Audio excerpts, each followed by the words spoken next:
Oke, Assalamualaikum warahmatullahi wabarakatuh. Selamat siang semuanya. Alhamdulillah kita masih bertemu di pertemuan kedua ini. Seperti pembahasan saya ke minggu lalu, saya sudah menjelaskan dengan teman-teman sekalian pembahasan apa yang akan kita bahas satu semester ini. Jadi sebelum kita memulai perkuliahan hari ini, alangkah baiknya kita berdoa sejenak. Oke, berdoa dimulai. Berdoa selesai. Oke, untuk pertemuan kedua hari ini, sebagai janji saya, kita akan membahas yang namanya teori manajemen. Bagaimana sih evolusi teori manajemen dari manajemen klasik sampai modern? Bagaimana sih implementasinya? Jadi ini teori manajemen ini berkaitan untuk tugas besar yang akan kalian rancang. Kira-kira manajemen mana yang akan kalian pakai untuk tugas besar yang saya tugaskan ke kalian. Kita mulai ya. Coba lihat slide saya.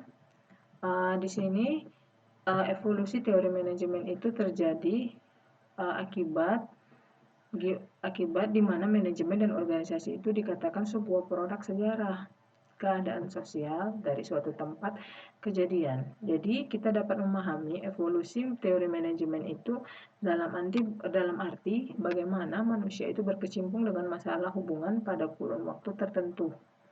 Seperti itu ya. Jadi kalau untuk teori evolusi manajemen itu sendiri, ini ada yang kita kenal dengan aliran manajemen ilmiah, teori organisasi klasik, tingkah laku, manajemen sistem, pendekatan sistem, dan pendekatan kontingensi.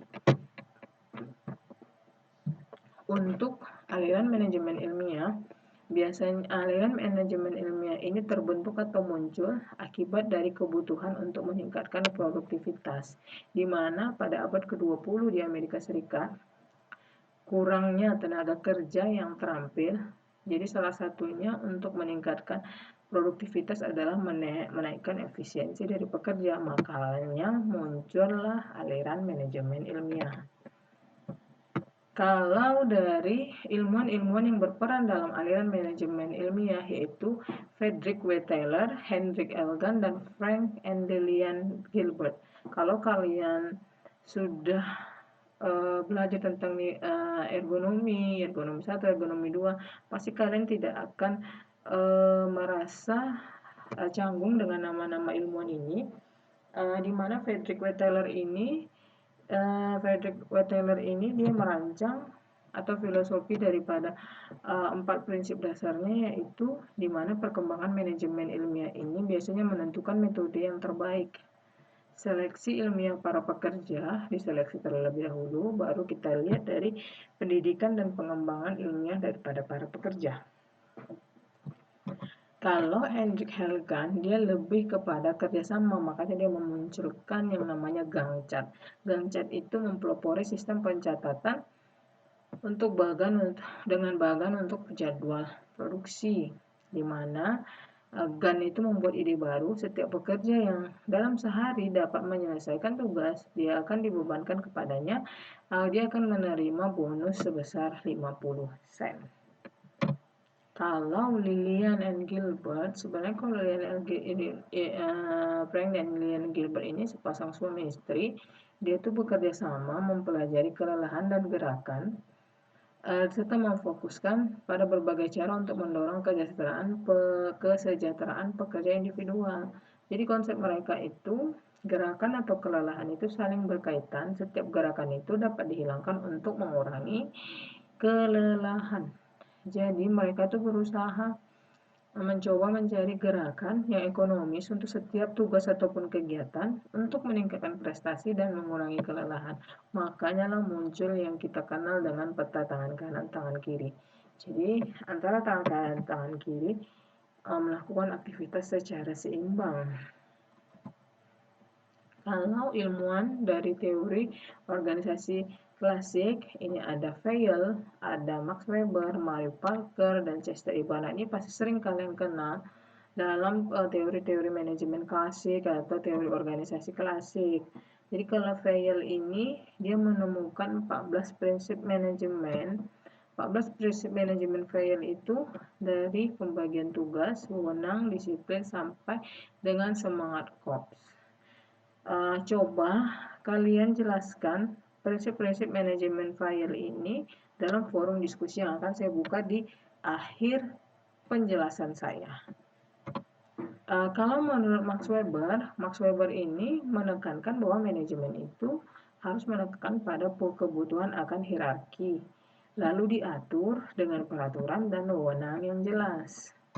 Kalau Mary Parker, manajemen itu adalah merupakan seni melaksanakan pekerjaan melalui manusia sehingga menyelesaikan pekerjaan melalui orang lain. Gitu.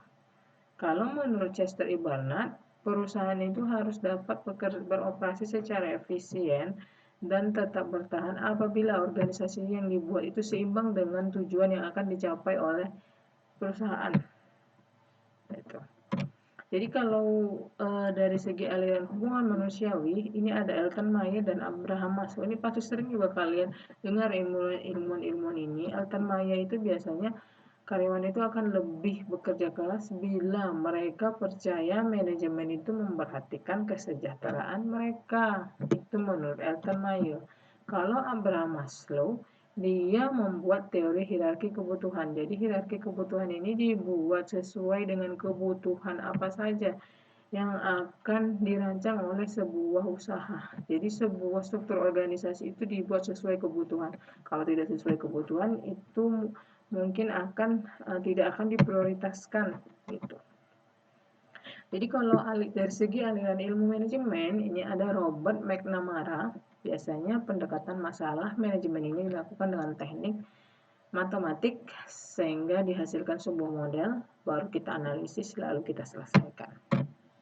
Kalau menurut pendekatan sistem, manajemen ini memandang organisasi sebagai satu kesatuan sistem dengan tujuan yang terdiri dari bagian-bagian yang saling berkaitan. Nah, ini ada contoh sistem terbuka daripada perusahaan. Kalian pasti ingat dalam sistem produksi ada input, proses, dan output. Dari input, proses, dan output ini pasti ada kita kenal yang namanya lingkungan eksternal maupun lingkungan internal. Ini tidak akan saya bahas karena ini saya rasa sudah dapat di mata kuliah sistem produksi. Pasti ini sudah dibahas oleh Bu Nini. Jadi inilah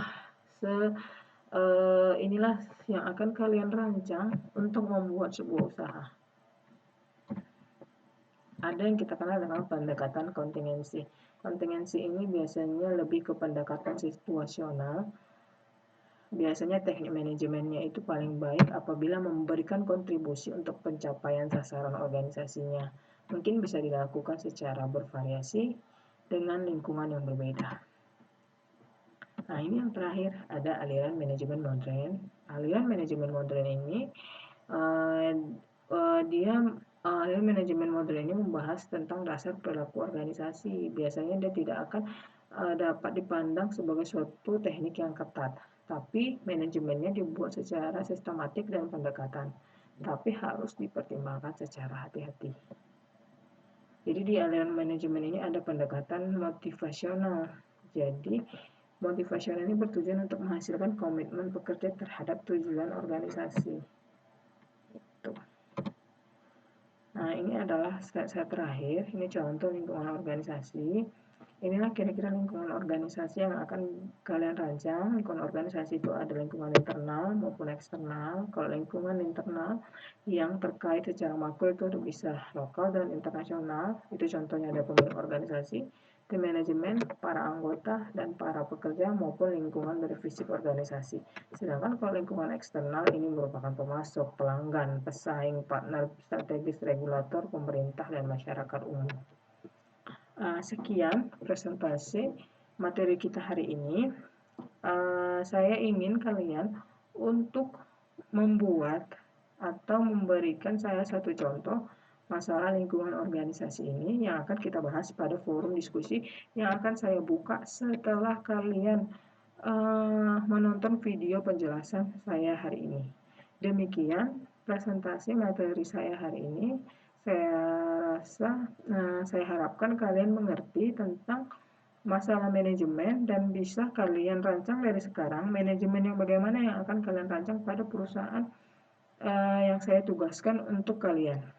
Jadi kira-kira sudah bisa dipikirkan ya saat ini dari penjelasan saya.